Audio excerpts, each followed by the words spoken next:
Who would win in a fight between Link from Legend of Zelda and Ridley from Metroid? I'm Ink and this is Smash Bracket, the show where we put every character from Super Smash Bros. Into a giant animated tournament to figure out who is canonically the most powerful. Today's battle is the first in a line of 4 remakes of our concept season, Season 0. And today we get to revisit our very first episode ever with updated research and new animation. Let's get into it. Where can people turn when all hope is lost? Throughout human history, people have been weaving legends of icons capable of keeping us safe in the face of evil, and one such tale is centered around the fabled land of Hyrule. Whether skyward bound, adrift in time, or steeped in the glowing embers of twilight, Hyrule has always been a kingdom of both sorrow and hope. But while exact interpretations of Hyrule have evolved over the years, one thing that's remained constant is the struggle against the forces of evil and the hero who stood fearlessly between Hyrule and its certain destruction. This is the legend of Link, the hero of Hyrule. Now, Link has had many different legends and stories told about him over the years. They've spread millennia and have crossed over a dozen reincarnations of the character, making Link almost more of a title than any singular character. That said, for the purposes of Smash Bracket, we're going to be combining each version of Link into one singular combatant, as each version is also connected through the same spirit of the hero. And the first legend of this hero spirit goes all the way back to before the creation of the world itself. 3 golden goddesses gathered together and decided to create life as we know it, in a collaborative effort to organize the natural chaos of the universe. After their labors had concluded, they departed for the heavens, but not before leaving their new creations with something to remember them by. The goddesses created a golden triangle called the Triforce. It was comprised of 3 pieces, with each section representing a different aspect of the goddesses. This Triforce was said to grant unfathomable power to anybody who could obtain even a single piece of it, and if somebody gathered all 3 pieces, they'd be able to have the goddesses grant them a wish. You know, all that godlike wisdom, and yet they still somehow didn't see how giving a developing nation prone to war an all-powerful artifact might lead to some less than desirable results. And naturally, a war did break out. The Demon King, Demise, sought to use the Triforce to bolster his own power, whereas the goddess Hylia wanted to take that Triforce and protect it for the people of Hyrule. She was able to fend off the Demon King, but only by sacrificing her own life and divine power. She sent her followers to a floating island called Skyloft and split her remaining life force into 2 conduits, a legendary blade which became known as the Master Sword, and a mortal reincarnation of herself named Zelda. And so, together, the people of Skyloft lived in peace and harmony.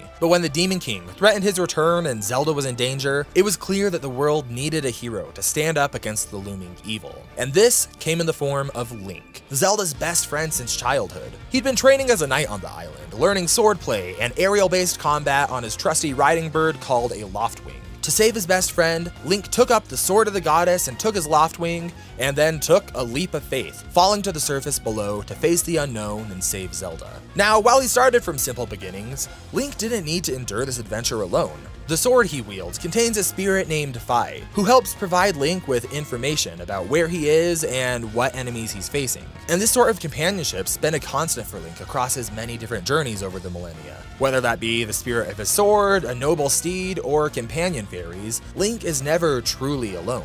And across his journeys to save Zelda, Link's acquired several different items and abilities that he was able to use to help him along his way, allowing him to eventually track down the Demon King himself and use his blade to seal him away once and for all. But as he struck the finishing blow on Demise, the Demon King left Link with a curse, swearing that his hatred would follow Link and Zelda in a never-ending cycle of reincarnation, always finding whatever form the two would take and spreading chaos across the land. And this curse really set the stage for the millennia that followed. Each time Link and Zelda were reborn, a form of Demise's reincarnated hatred was right there to strike them down. This hatred has taken several forms over the years, with each reincarnation finding new ways to seek out the Triforce once more and destroy Link once and for all. But luckily for our hero, Demise wasn't the only one evolving here.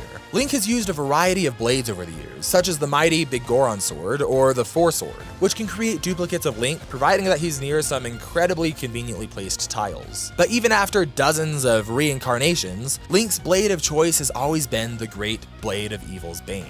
the Master Sword. This sword was already powerful enough to pierce Ganon, destroy evil, and take on giant monsters. But in some stories, Link was able to take this power even further. By working with rare ore, masters of smithing, and fairies, Link was able to create the Golden Sword, the truest form of the Master Sword that boasts over 4 times the power of the original blade. That said, even the best weapon is nothing without the person wielding it, and Link has an impressive amount of experience under his belt. Not only has he gained experience from adventuring through the land on his own, but many versions of Link also have formal training as a knight, a bodyguard, and he's even learned the combat sport of sumo. In Twilight Princess, Link's even received sword training from himself in a past life, truly allowing his experience to carry over from one generation to the next. And while he can use a plethora of weapons like spears, axes, or skeleton arms, Link has always had the most experience with his sword, excelling at blade-to-blade combat, blade-to-hand combat, or even blade versus invisible bongo-playing Shadow Beast combat. Just like any well-rounded fighter though, Link doesn't just focus on his offense, but he also rounds out his defense by carrying a shield with him wherever he goes. He's used several different shields over the years, from wooden, handcrafted models to the Mirror Shield, which is specifically designed to reflect energy-based attacks. But the shield that he takes with him the most often is the Hylian Shield, and this thing can take some serious abuse, withstanding lasers, explosions, and massive attacks from gargantuan enemies. But while this is his preferred defensive option, Link can really make just about anything work. He's skilled enough defensively to be able to deflect deadly energy blasts with nothing but a pot lid. This parry ability can stop charging beasts in their tracks, and with projectiles it plays the old Uno reverse card, returning them to sender. Link isn't just a threat at close range though, he's an extraordinarily gifted archer and is capable of aiming accurately with 5 arrows at once. These arrows can range anywhere from your run-of-the-mill standard arrow to shots imbued with the elements themselves, like fire, ice, and electricity. And this fire is hot enough to thaw an entire frozen island, while that ice that I mentioned has been able to instantly totally freeze an erupting volcano. And if that wasn't flashy enough for you, Link can also shoot bomb arrows, capable of delivering deadly explosions from afar. But his most deadly arrows come in the form of the silver, light, and ancient arrows, which can all instantly obliterate basically any enemy with a single touch. And Link's magic doesn't just end here. He can also cast spells given to him by the goddesses, shoot elemental magic from staffs, conjure pillars of sand from the sand rod, and in Hyrule Warriors, he can even use that same rod to summon a freaking spirit train to slam into his enemies. And whoever said that the hero of trains wouldn't come in handy? This magic also manifests itself in several different potions that Link can consume to boost his offensive and defensive capabilities. And he carries several magic fairies with him who can revive him if he should ever fall in combat. While it's not necessarily a part of the character that's talked about super often, magic really has always been integral to Link's combat abilities since the very start, leading to some of the flashiest attacks and giving him magical armor that makes him invincible to everything in his game, provided that he doesn't run out of magic. Which is never really a concern for him, considering that after drinking a glass of Chateau Romani, Link is granted infinite magic for 72 hours. And in that same game where he bought the magical milk, Link's also gained access to mystical masks, capable of transforming whoever wears them. This can turn Link into a powerful rock-like Goron, a graceful Zora, or a wooden Deku Shrub, which comes with the ability to shoot bubbles, but also a massive weakness to fire, which, gotta be honest, that last one kinda sounds like a bit of a downgrade if you ask me. But if Link really wants to show off his masks, he can grow to gargantuan sizes with the Giant Mask, or channel the embodiment of chaos itself with the Fierce Deity Mask. This thing not only gives Link some sweet face paint, but also makes him big enough and strong enough to cleave this massive asteroid-sized moon in half. And speaking of bringing forth powerful spirits, Link is also able to call upon the help of 4 ancient champions of Hyrule to help him through combat, either by launching him into the air, saving him from a deadly blow, summoning lightning, or bringing him back from the dead. Now, I really don't want this video to just turn into a Wikipedia list of all of Link's crazy items. That doesn't make for good content, but trust me when I say that there are a ton and we're just scratching the surface here. But what's just as impressive as his arsenal is his problem-solving ability. Link is a master of puzzles and is able to use his intelligence on the fly, devising smart ways to take out colossal bosses that would otherwise be impossible to hurt. Link is incredibly smart and resourceful, always finding a way to create his own advantages in the middle of a battle, whether that be through sheer ingenuity or unorthodox weaponry. Foes might not be too surprised to see a swordsman with a shield and a bow, but if that same swordsman pulls out an ocarina to change the weather, or a magical baton that can use an invisible choir to possess a statue, his enemies are probably going to start having some questions. weapons. And besides all this, Link doesn't even need his wide arsenal to be a threat. He's fast enough to keep pace with Thunderblight Ganon, moving hundreds of miles per hour, and he's also able to keep pace with the movement of an arrow, which can be a pretty big range of speeds that I'm going to throw up on screen now, but still, it's really impressive and only made all the more impressive when Link is able to use his speed to slow his perception of combat mid-battle with Flurry Rush. But if somehow his enemies are still too fast for him, Link could always just freeze them in time with the Sheikah Slate or his Phantom Spheres. Look, Link has been in so many different games and has had so many different abilities that if I went through them all, we would be here all day. But when it boils down to it, Link isn't about his arsenals or abilities or stats. At the end of the day, the story of The Legend of Zelda, and really the story of Link, is the embodiment of hope in the land of Hyrule. He's a symbol of courage, that no matter how bad things get, no matter how evil things are, that you're never truly alone. This courage isn't a lack of fear. In fact, many versions of Link explicitly get scared pretty often. But true courage, the kind of courage that Link really embodies, is the ability to look certain demise dead in the eyes and choose to fight to the end. And it's that exact trait that has made Link truly legendary. Now let's see how he stacks up against his opponent for today, Ridley. When you do what you love, you'll never have to work a day in your life. That could be something as simple as talking about Nintendo characters on YouTube, but in the case of today's fighter, it could also be a ruthless space pirate hell-bent on causing destruction, breaking up families, and stealing lots and lots of cool tech. Enter the Space Pirates, a group of galactic terrorists who plunder, raid, and destroy any planet that they set their eyes on, enslaving the local inhabitants to do their bidding and declaring the stolen land as their own territory. These pirates have caused some of the most devastating events in galactic history, but they wouldn't be anywhere near the threat that they truly are without Ridley. Ridley's what happens if you take the most horrifying, terrible, evil thing you could possibly think of and multiply it by 6. He stands at 18 feet tall and thrives off of pure sadism and a thirst for blood and destruction. He doesn't want to just break someone's bones, but their spirit as well. His idea of a fun weekend is destroying an entire village, killing the inhabitants, and then tormenting a young girl by murdering her mother in front of her, only to quip about eating her to heal his wounds. Which really came back to bite him when that girl went on to become the most capable bounty hunter in the galaxy. But Ridley wasn't too concerned about that. He believes himself to be part of superior, elite species, with all others far beneath him, and he believes that all other races are only good for being exterminated and nothing more. And the only thing that seems to match this sort of racist sadism is his intelligence. He didn't just get his position as captain of the Space Pirates for his good looks, but he's also shown himself to be a masterful commander and battle strategist, leading and orchestrating many successful missions and raids. But apart from his pirate squadron, Ridley is really something of an army in his own right. His mind is always focused on getting his target to as weak of a position as possible before brutally murdering them. For example, that girl that he taunted grew up to become the deadly Samus Aran.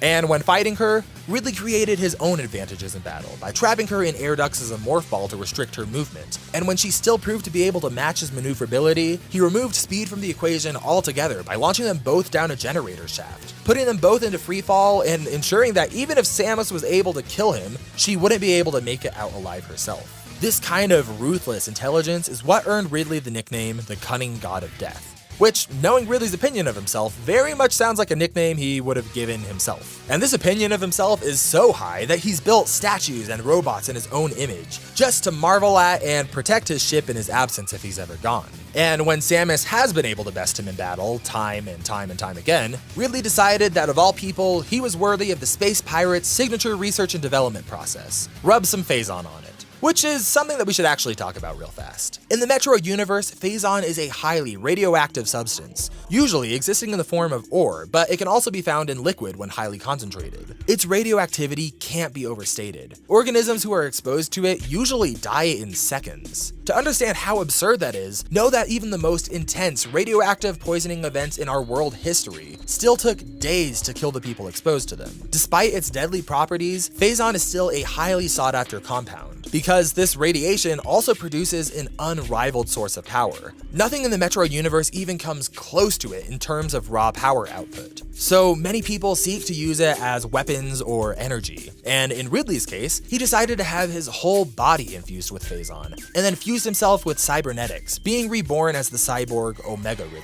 In this form, Ridley was covered by a hardened version of Phazon called Phazite, which is one of the strongest materials in the entire universe. Beings coated in it are effectively invincible to all known conventional means of attack. Omega Ridley can also launch attacks composed of pure Phazon energy. Now, it should be noted that while Phazon in its natural state is radioactive, neither Phazon energy nor Phazite, its hardened form, exhibit these same radioactive properties, as Samus was able to measure in Metroid Prime 3. But even if these Phazon-fueled attacks don't contain deadly radiation, Omega Ridley is still incredibly deserving of fear. As I said, he's essentially invincible to all means of attack, even being able to completely no-sell everything in Samus's arsenal, including her Volt Driver. I don't like just throwing numbers up here, so I asked my research team to help me visualize this, and they told me that that's enough energy to instantly cook over 3 million pounds of chicken all at once, condensed into the size of your fingernail.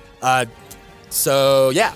Eat your heart out, MatPat. But anything south of this outrageous power won't even leave a scratch on his Phazite body, no matter how many times you hit him with it. And Ridley's been able to put out some serious power himself as well, like when he was able to casually explode an entire mountainside. Ridley isn't some big, slow brute either. While traveling, he's able to keep speed fast enough to match Samus's ship as it enters orbit. And in combat, he's able to reach speeds of well over 1,000 miles per hour, while still being able to maneuver in tight quarters. And with his extreme speeds, Ridley can make use of an array of deadly combat abilities, whether that's shooting missiles, blasting beams of Phazon energy, breathing fire, or just skewering his targets with his massive tail and claws. And it seems like no matter how many times he's put down, Ridley just refuses to stay defeated. When he's bested, he either builds himself new body parts, dips himself in poison, or eats innocent villagers to heal himself up. And Ridley's vicious love for vitriol keeps him coming back time and time again to terrorize any planet unfortunate enough to fall into the attention of the space pirates. With that said, it's time for our fight. If you want to help keep our series going, please consider backing us up on Patreon or YouTube memberships. We've got works in progress, concept art, and early access to music for our supporters there, and even just a few dollars a month really helps us out. Also, in honor of our last episode, Ken vs. Terry, we've decided to sell a limited edition Please Wubba Wubba Responsibly shirt. I think only a few people are gonna totally get this reference, but if you're interested and that speaks to you, it's gonna be available on our merch site and the link is in the description below. But for now, let's get into our fight and find out who will advance on to the next round of the Smash bracket and who will be disqualified.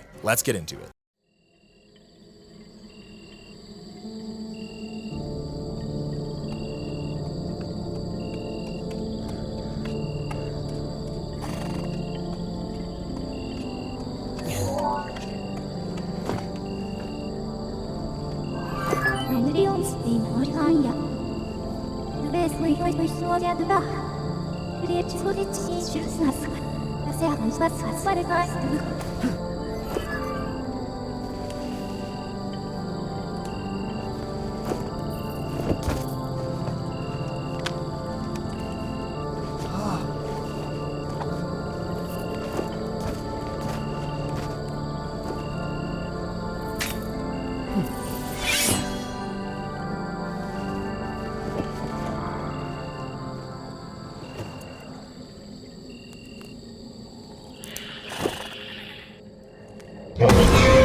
You plague your own dirge.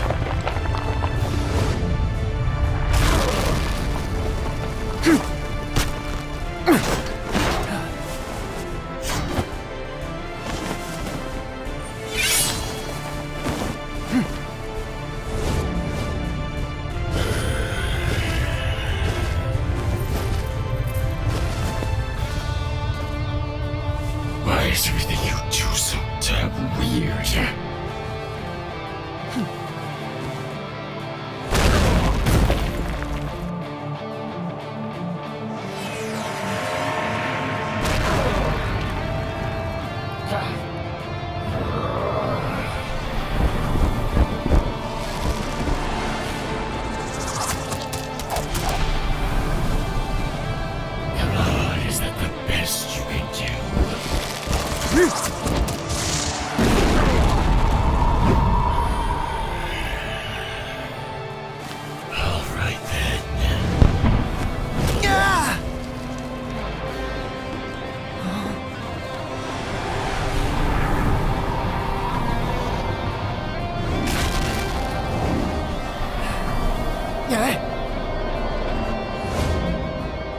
We're with you, Link.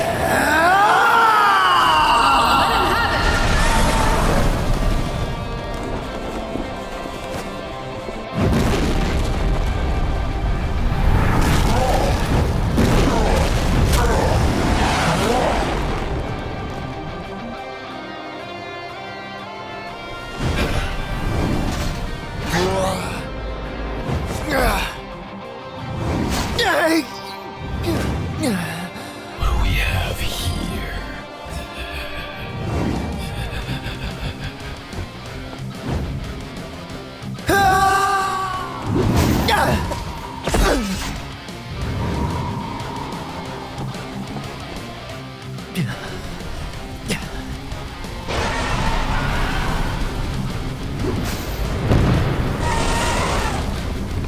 Oh man, this makes regeneration so much more fun.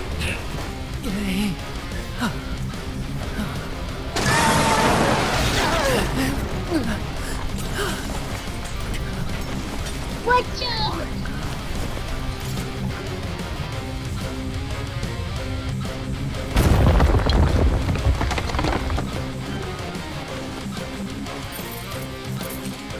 I have got to get me one of these. I'm here, Link. Stand and show this creature the courage that makes you my hero.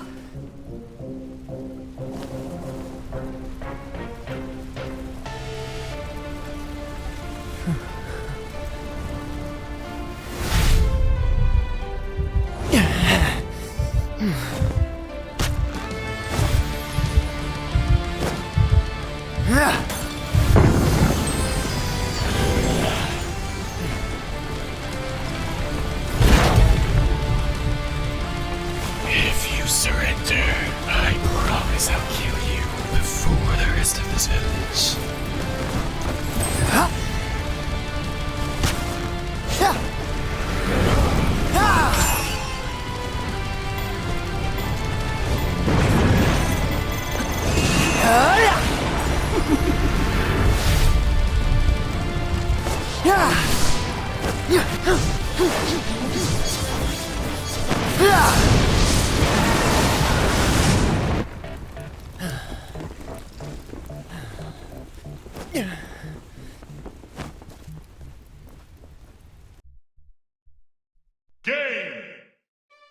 And there you go! This battle wasn't nearly as clear-cut as you might initially think. While it is true that Link has some serious offensive power and a plethora of different delivery options for that power, Ridley is just so tanky with his Phazite armor that Link couldn't even leave a dent on him. He could theoretically find weak points in the armor and attack Ridley there, but that just adds one more obstacle for him to worry about. Ridley, on the other hand, was hitting with less than 1% of 1% of what Link can endure. And if Link got the chance to activate his magic armor and down a Chateau Romani, Ridley wouldn't be strong enough to hit past Link's durability, and he would need to wait out an entire 72 hours while surviving for the magic to wear off. So here we have two fighters who basically can't hurt each other at all no matter how much they wail on each other, meaning that the deciding factor in this is unlikely to ever really be about attack power or durability. Speed also wasn't an incredibly meaningful factor. Ridley did have the advantage in usable combat speed, and he could operate at nearly 1.5 times the speed of sound.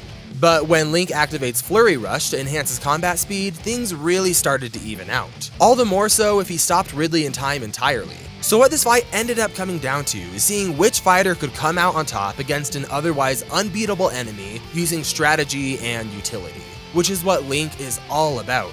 While both fighters were strategic enough to shut down some of their opponent's best strategies, Link just had way more options at his disposal to deal with Ridley than Ridley had to deal with Link. One of the most reliable ways that Link would be able to get past Ridley's defenses was to transform him into something more manageable, whether that be through an unorthodox use of his masks or a more standard transmutation option like the Spell or Magic Powder. Transforming Ridley before killing him would also take care of one of Ridley's most deadly attacks. When Samus destroyed him in Metroid Prime 3, his body exploded with a deadly Phazon radiation that would have immediately killed Link.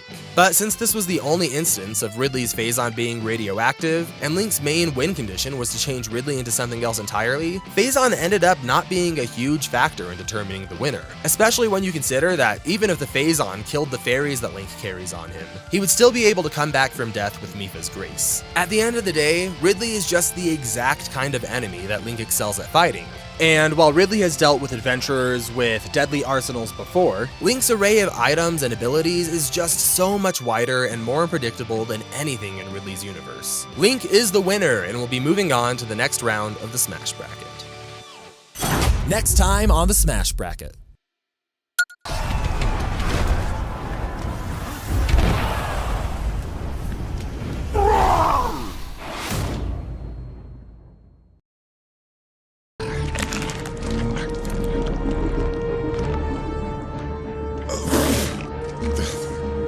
Never thought I'd miss the food on Canaria.